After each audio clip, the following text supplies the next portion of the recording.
आप सभी का एक बार फिर से स्वागत है। हम आज सुनते हैं छठ की पौराणिक कथा। हजारों साल पहले की बात है। प्रियव्रत नाम के एक राजा थे। उनकी पत्नी का नाम मालिनी था। राजा और रानी दोनों की कोई संतान नहीं थी और वो दोनों इस बात से बहुत दुखी रहते थे। दोनों को संतान प्राप्ति के लिए इधर उधर भटकना पड़ा।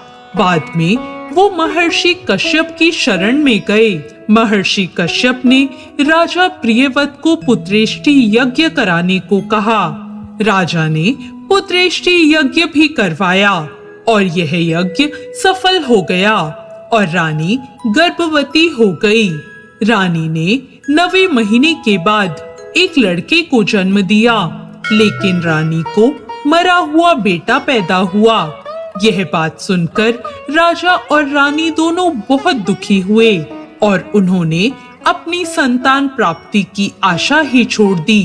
राजा प्रियव्रत तो इतने दुखी थे कि उन्होंने आत्महत्या करने का मन बना लिया, लेकिन जैसे ही वो खुद को मारने के लिए आगे बढ़े, तभी छठी मैया प्रकट हो गई और राजा को उन्होंने समझाया।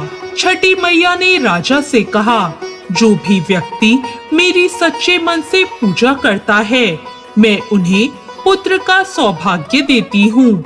यदि तुम मेरी पूजा करोगे तो तुम्हें भी पुत्र रत्न की प्राप्ति होगी। राजा प्रियव्रत ने छठी मैया की बात मान ली और कार्तिक शुक्ल की षष्ठी तिथि के दिन देवी षष्ठी की पूजा की और छठ पूजा की व्रत कथा सुनी। माता षष्ठी ने राजा और रानी को पुत्र प्राप्ति का वरदान दे दिया।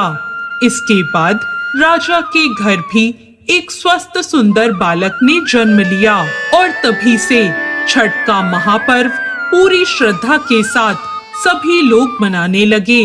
तो ये थी छठ पर्व की कहानी।